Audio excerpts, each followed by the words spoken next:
Fala, meus irmãos, como vocês estão? Espero que estejam bem. Venho então para fazer um vídeo breve aqui para falar um pouco sobre o Espírito Santo, sobre algumas coisas aqui da Bíblia. Então é isso, espero que vocês gostem e vou começar aqui. Então, em João, capítulo 7, no versículo 37, está escrito: E no último dia, o grande dia da festa, Jesus pôs-se em pé e clamou, dizendo: Se alguém tem sede, venha a mim e beba.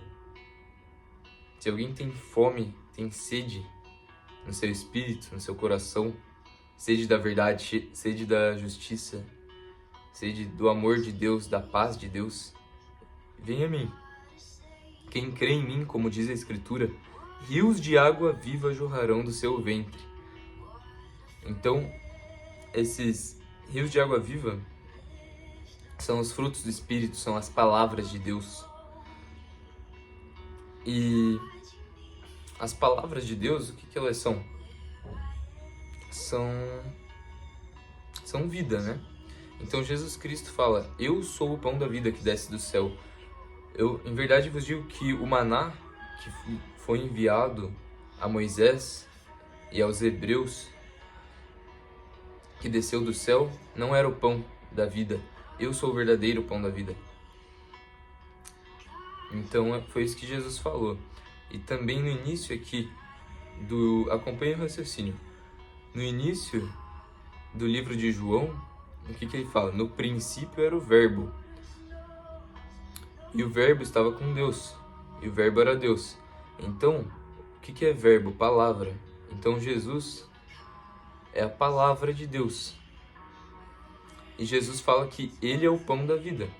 Então a palavra é o pão que nos alimenta diariamente. É o pão que sustenta, que alimenta o nosso espírito. Então, quando Jesus fala na ceia, na última ceia, para compartilharem desse pão, Ele não está falando para você que você tem que comer um pão físico. Não fala que você tem que fazer uma ceia física. Ele está falando para você compartilhar da palavra de Deus, do Evangelho, para compartilhar Ele, que é a palavra. Esse é o pão da vida. Ele também fala para que aquele que não comer do meu pão e não tomar do meu sangue, este não herdará o reino dos céus. O sangue é você carregar a sua cruz, é você morrer para esse mundo e renascer em Cristo, porque Jesus fala para Nicodemos: aquele que não nascer de novo, que não nascer da água e do Espírito, não vai para o reino do meu Pai, não vai para o meu reino. Então, o que é nascer de novo?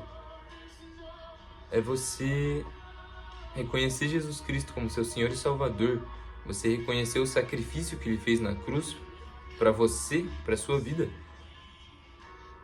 Aceitar isso, essa graça, e renascer em Cristo, e permitir então que Deus vá mudando você, vá mudando seu coração, seu espírito.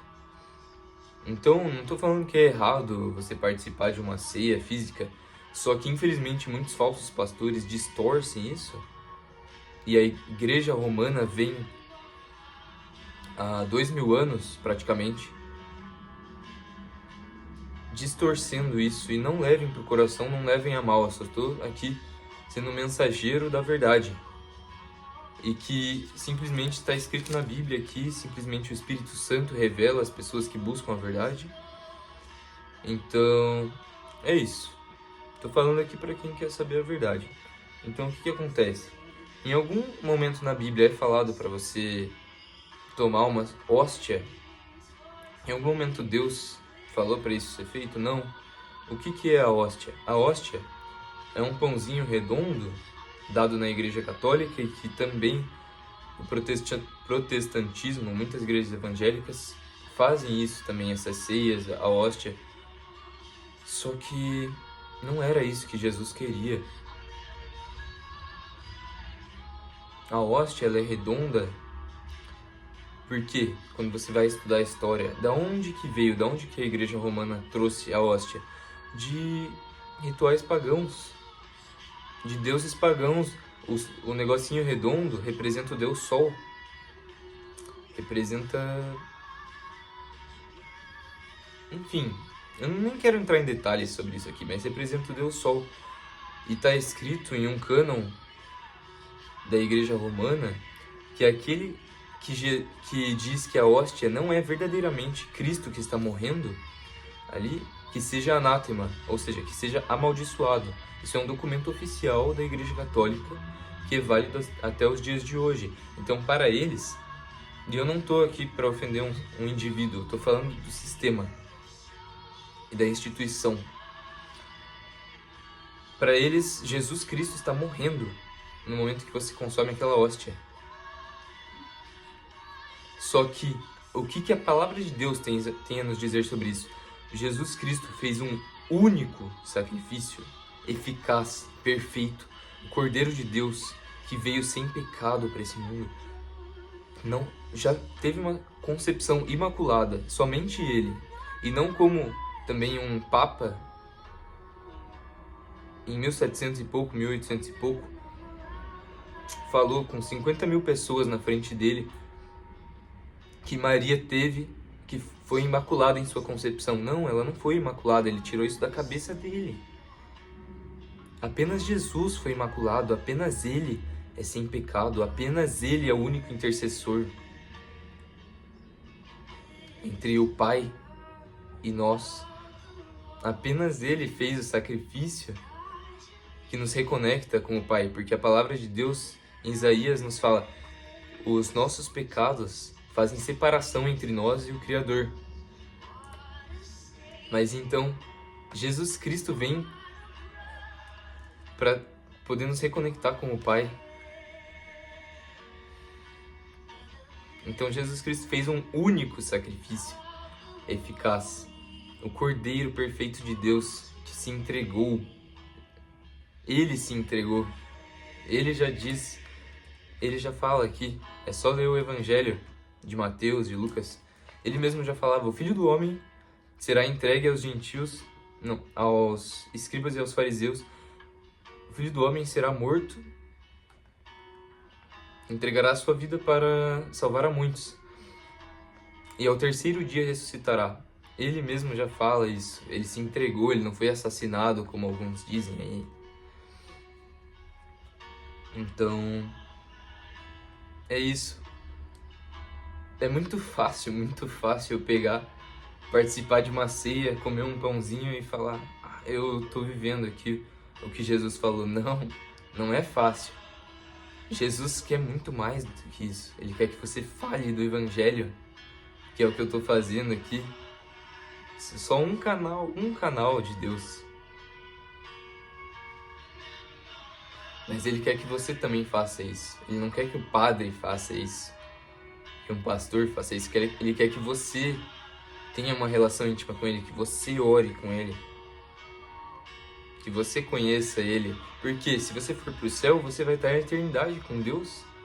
Então por que não servir ele desde já? Expressar a sua verdadeira gratidão com atitudes e com obras. Porque a fé sem obras é vazia, como diz em Tiago.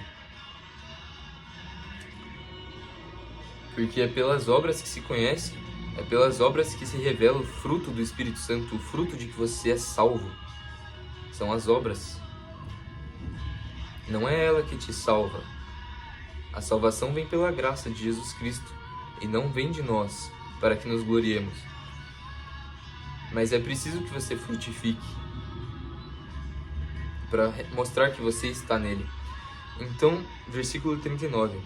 E isto disse ele do Espírito que haviam de receber os que nele crescem, porque o Espírito Santo ainda não fora dado, por ainda Jesus não ter sido glorificado. Ou seja, os rios de água viva que jorrarão do seu ventre, que Jesus falou, é o Espírito Santo. Quem havia de receber o Espírito Santo? Os que crescem em Jesus Cristo. Crescem e fossem transformados, renascessem nele. Porque cria até os demônios creem e tremem. Todas essas coisas que eu tô falando são coisas que o Espírito Santo vai trazendo a mim, que estão na Bíblia, tá? Então, este Espírito Santo ainda não fora dado, por ainda Jesus não ter sido glorificado. Então, o que que esse versículo nos revela? Que o Espírito Santo, ele é algo que foi dado após a ressurreição de Jesus, após ele se assentar à destra do Pai e ele ser glorificado. Aí que foi dado o Espírito Santo para nós. Então, o que é o Espírito Santo?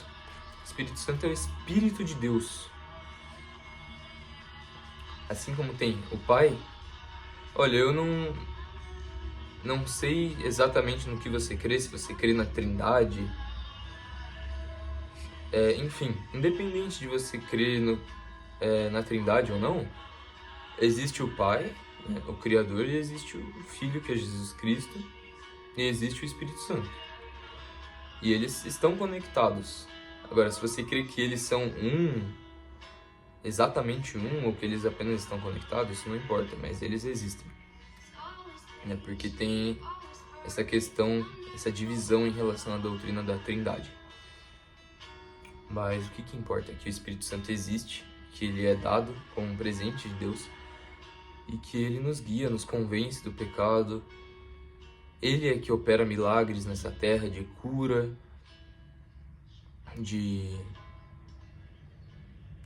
enfim, muitas coisas assim, muitos milagres que são feitos. É o Espírito Santo, e o Espírito Santo ele te convence do pecado.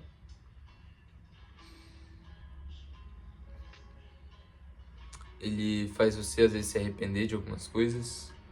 Ele faz você sentir que algo é errado, melhor eu não ir por esse caminho.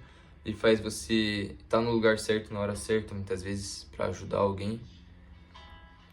E quanto mais a pessoa é humilde, quanto mais a pessoa busca a Deus, se entrega e pede para Deus usar ela, nós vemos aí os grandes servos de Deus que expulsam demônios em nome de Jesus, que curam paraplégicos, que curam câncer na hora ali.